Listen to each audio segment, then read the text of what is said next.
로 불러주셨사오니 이 새해 기도로 시작하는 이 자리에 임하셔서 하나님의 자녀들을 붙잡아 주시고 올 한 해 동안 놀랍고도 풍성한 은혜를 한없이 베풀어 주시옵소서. 모든 영광을 하나님께 올려드립니다. 우리 하나님께서 기쁘게 우리의 기도를 받아주시고 한 해를 기도로 준비하며 하나님 앞에 감사의 예물을 올려드리오니 이 예물 또한 기쁘게 받으시고 올 한 해 아니 평생의 삶 동안 하나님을 향한 감사가 넘치는 인생으로 인도하여 주시옵소서. 거룩하신 예수님의 이름으로 기도하였습니다. 아멘. 찬송가 438장 함께 찬송하시겠습니다.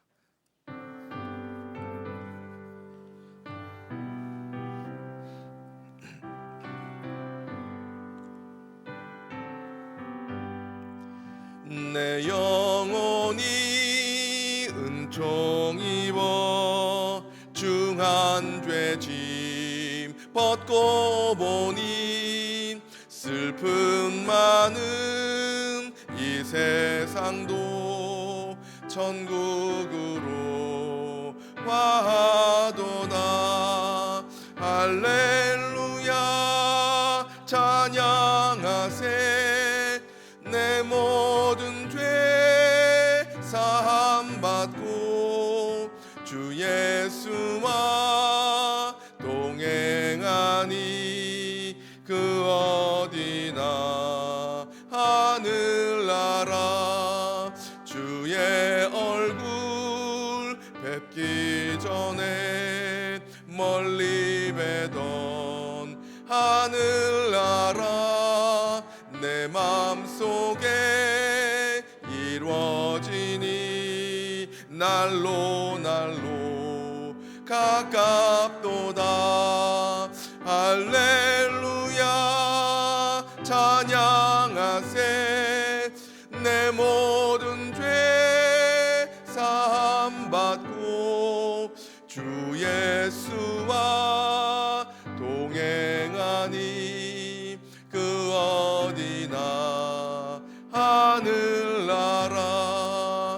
높은 산이 거친 들이 조막이나 궁궐이나 내 주 예수 모신 곳이 그 어디나 하늘나라.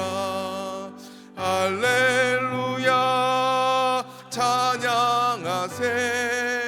내 모든 죄 사함 받고 주 예수와 동행하니 그 어디나 하늘나라.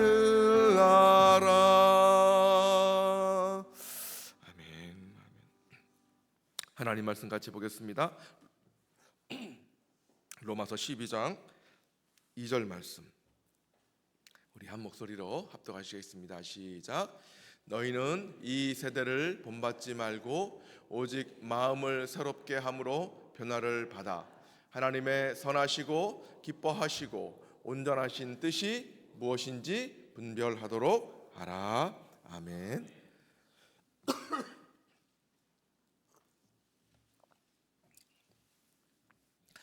이렇게 추운 새벽, 바람도 많이 부는 새벽, 하나님 앞에 나오신 여러분들에게 하나님께서 한량없는 은혜와 사랑을 더하여 주시기를 주님의 이름으로 축복합니다.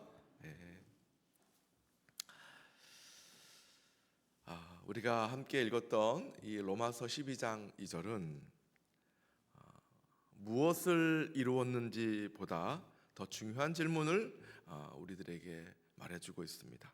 바로 나는 지금 어디로 가고 있는가? 방향에 관한 질문이죠. 사람들은 보통 얼마나 열심히 살았는가? 어떤 성공을 이루었는가? 어떤 일을 했는가? 이렇게 묻지만 성경은 오늘 본문 말씀에 의하면 우리에게 너는 얼마나 바른 방향으로 향하여 살았는가? 살고 있는가? 이것을 묻고 있습니다. 강물에 떠 있는 배 가만히 있으면 어떻게 돼요? 그 강물의 방향대로 배는 떠내려갑니다.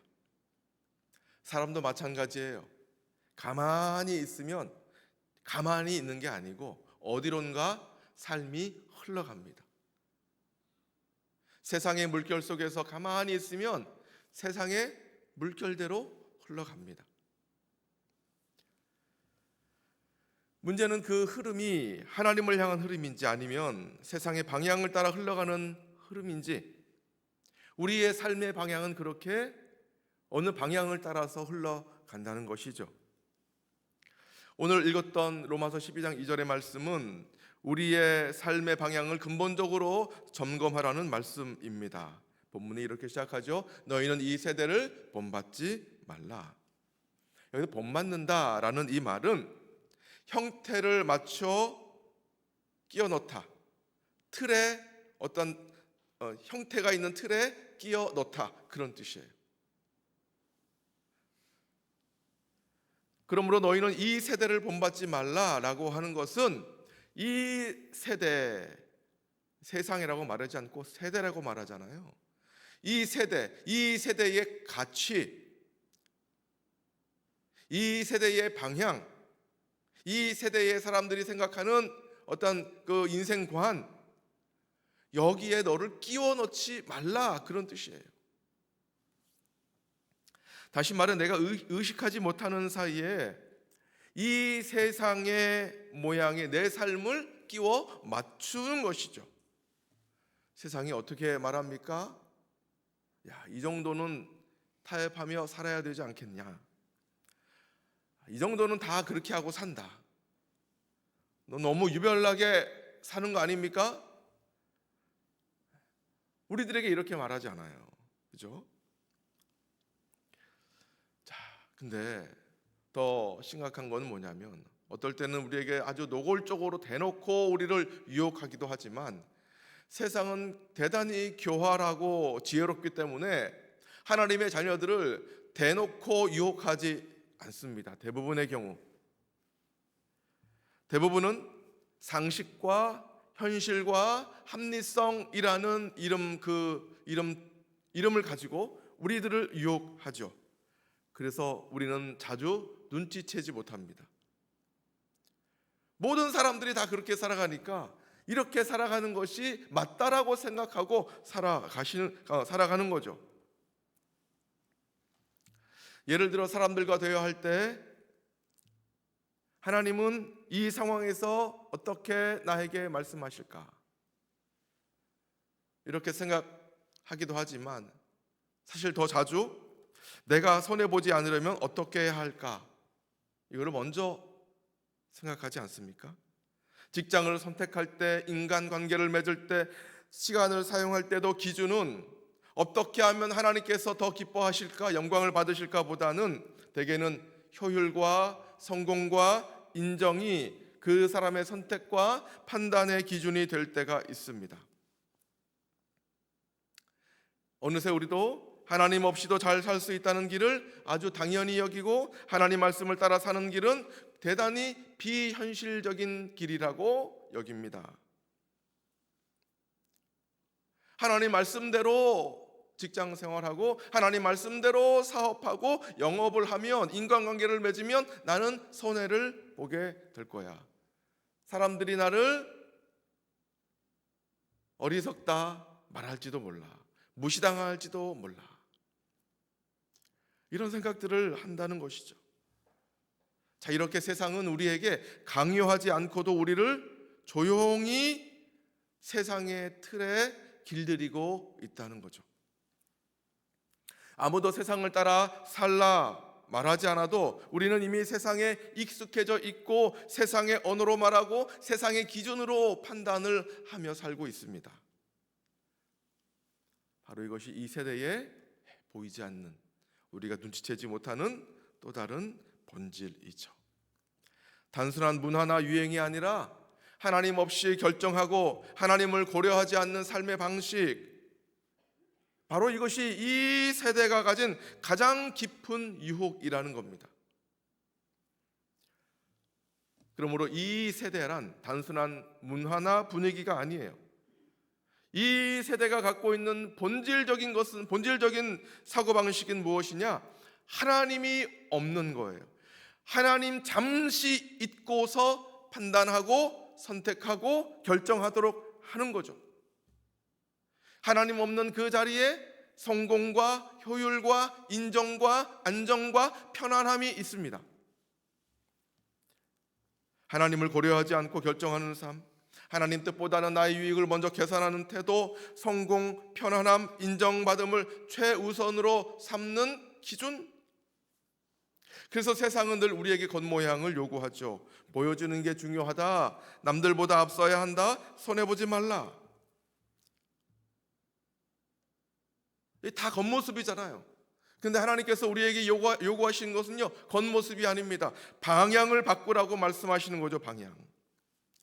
이 세대를 본받지 말라. 바울이 말하고 이어서 하시는 말씀이 무엇입니까? 오직 마음을 새롭게 함으로 변화를 받아라. 마음을 먼저 새롭게 하라고 말합니다. 마음이 무엇입니까?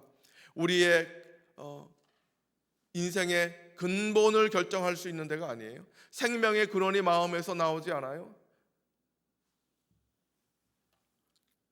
우리의 마음은 우리의 사고와 가치관과 판단, 그리고 우리 안에 있는 욕망의 중심이 바로 마음입니다. 그래서 마음을 새롭게 한다라는 이 말은 기분 전환을 한다는 뜻이 아니고 나의 존재의 방향을 새롭게 갱신하는 거예요. 성경은 늘 그랬어. 우리의 심령, 우리의 영혼, 우리의 마음, 이것을 새롭게 하라, 바꾸어라, 변화시켜라 말하는 것입니다. 자, 그런데 내 마음 내가 변화시킬 수 있어요? 어떨 때는 내 마음이 내 마음대로 되지 않잖아요. 내 마음이 내 마음이 아닐 때가 많잖아요. 내가 결심해서 만들어낼 수 있는 마음의 변화가 아니라는 거죠. 나의 의지로 내 마음을 변화시킬 수 없다는 거예요. 어떤 사람도 나의 결단이나 의지로 내 마음을 변화시킬 수 없을 거예요.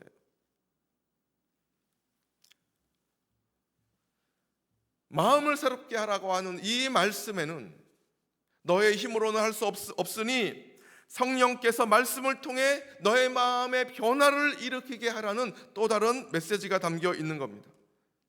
그래서 바울이 말하죠. 변화를 받아라. 변화시켜라. 그게 아니고 변화를 받아라 말합니다. 능동이 아니고 수동이에요.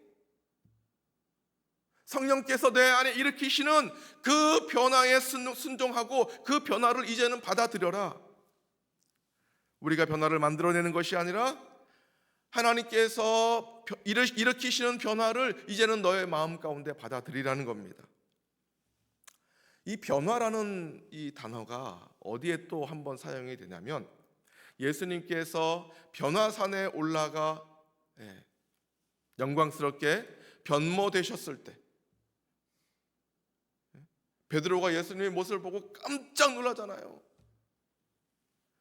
그때 그 변화가 오늘 사용된 이 변화하고 똑같은 변화입니다. 변화산에서 예수님이 겉모습이 변한 게 아니고 예수님의 본질이 드러난 변화였죠. 그분이 정말 어떤 분인지를 베드로가 목격을 한 겁니다. 하나님은 오늘도 우리가 예수 그리스도의 형상을 닮아가도록 빚고 계십니다. 그 예수 그리스도의 형상으로 우리를 빚어 이 세대를 본받지 아니하고 이 세대의 방향대로 살지 아니하고 이 세상의 물결에 맡겨서 흘러가지 아니하고 하나님께서 원하시는 삶의 방향대로 인생이 흘러가도록 원하신다는 거죠. 그런데 이 변화가 자동적으로 일어나지 않아요.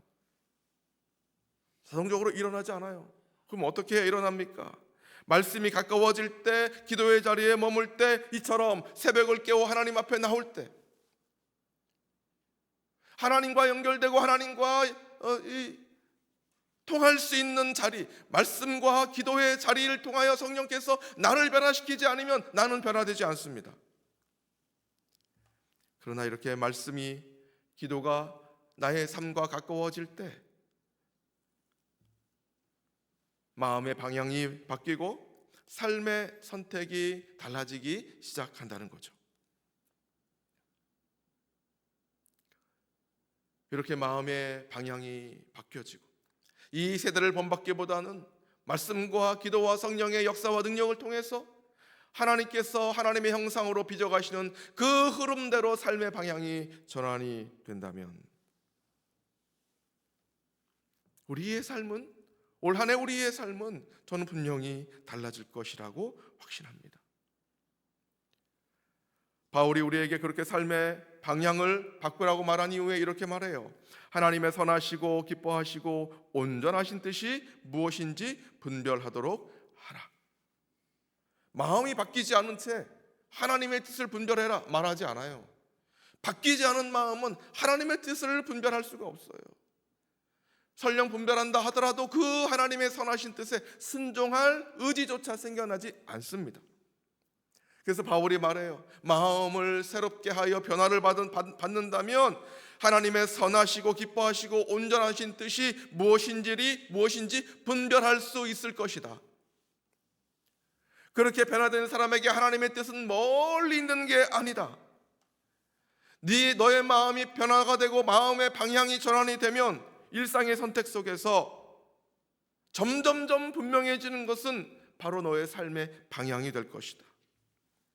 분별한다는 말은요, 단순히 안다라는 말이 아니에요. 살펴보고 검토하고 이내 순종으로 옮겨지는 것을 말합니다. 그 마음이 변화된 사람은 세상이 주는 온갖 것들을 있는 그대로 무비판적으로 받아들이지 아니하고 반드시 어떻게 해요? 검토하고 살펴보고 그래서 이것이 하나님의 뜻에 합당한가 결론에 이른 이후에 따라간다는 거예요.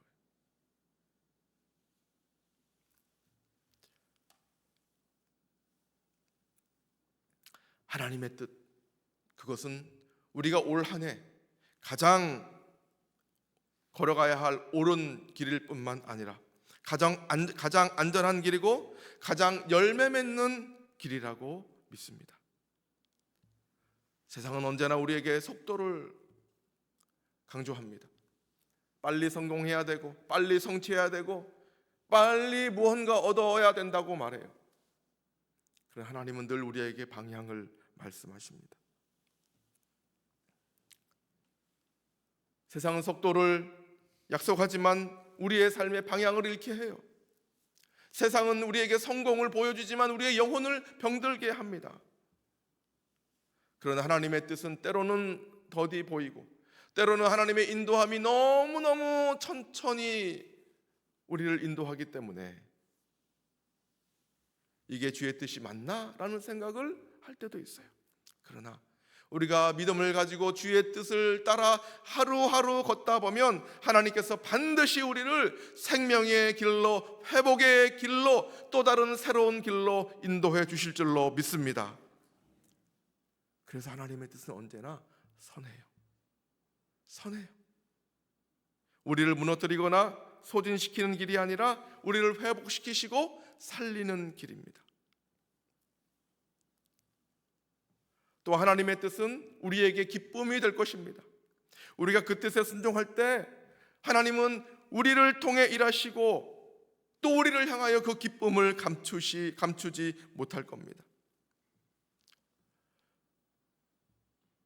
하나님 앞에 큰 순종을 하고자 여러분 먼저 결단하지 마시고 작은 순종부터 먼저 한번 해보십시오. 작은 순종 무엇이 있을까요? 주일날 오면 환한 얼굴로 성도들에게 먼저 인사하는 것.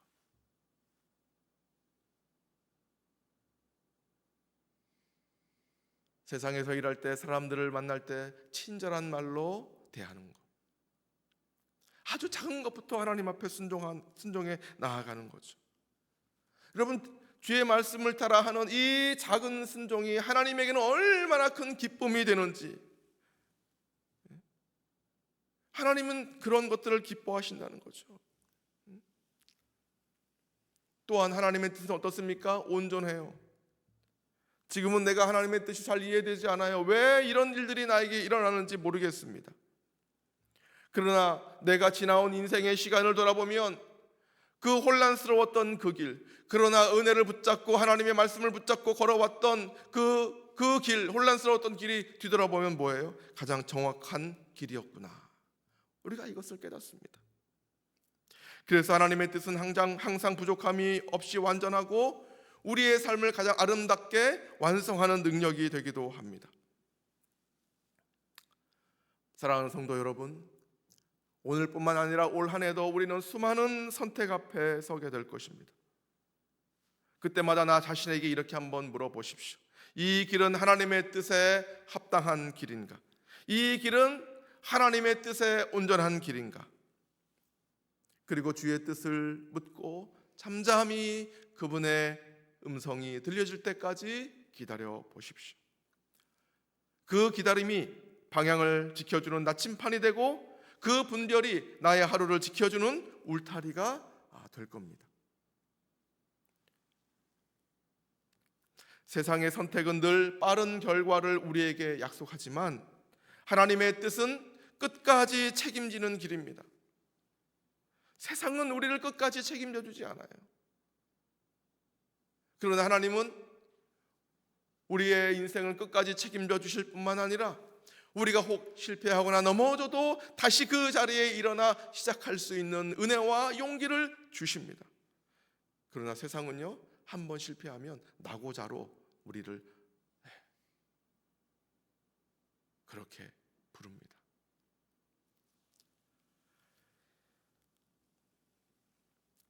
이 세대를 본받지 말라. 여러분, 이것을 세상을 떠나라는 명령이 아닙니다. 세상 속에서 다른 방향으로 살라는 부르심입니다. 세상과 함께 살아가지만 세상에 의해 결정되지 않는 삶, 유행을 따르기보다는 말씀을 기준으로 삼는 삶, 사람의 시선을 의식하기보다는 하나님의 기쁨을 구하는 삶. 우리는 세상의 흐름을 거슬러 오르는 거룩한 역행자로 다 부름받았습니다. 세상의 모든 사람들은 세상이 두드리는 세상의 북소리를 향하여 달려가지만 우리는 세상의 북소리가 아니고 하나님 나라의 북소리를 들으며 반대 방향으로 걸어가야 될 사람들이라는 겁니다. 그러므로 오늘 로마서 12장 이 2절의 말씀을 통해서 다시 한번 우리의 마음을 하나님께 드리기를 원합니다. 올 한 해 시작할 때 우리의 마음을 새롭게 함으로 변화를 받아 선하시고 기뻐하시고 온전하신 하나님의 뜻을 따라 올 한 해 살아가고자 애쓰고 몸부림칠 때 우리 하나님께서 그렇게 애쓰고 몸부림치는 하나님의 자녀들의 삶을 가장 거룩하고 가장 선하고 가장 행복한 길로 반드시 인도해 주실 줄로 믿습니다. 기도하겠습니다. 우리는 올 한 해도 매일매일 이 세상의 영향을 받으며 살 것입니다.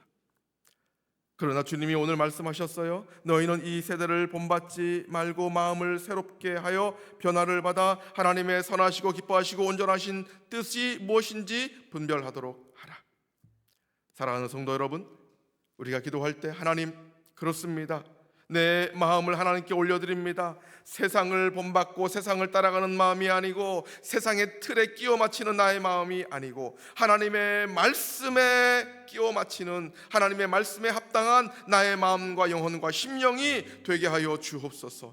그래야 그렇게 변화된 나의 심령과 마음과 영혼으로 하나님의 선하시고 기뻐하시고 온전하신 뜻을 따라 살아가는 올 한 해의 삶이 되게 하여 주시옵소서. 우리 같이 합심하여 기도하겠습니다.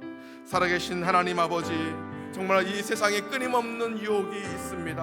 하나님, 세상은 더 많이 소유하여라, 더 많이 성공하여라, 더 많이 인정받아라, 더 높은 곳으로 올라가거라. 하나님 아버지, 우리를 끊임없이 유혹합니다. 하나님 아버지, 이것이 하나님의 뜻인지 저것이 주님의 기뻐하신 뜻인지 분별할 틈도 없이 우리를 몰아세우고 있습니다. 우리 하나님 아버지, 그때 우리로 하여금 마음을 변화시켜 주셔서 하나님의 뜻을 찾게 하시고 하나님의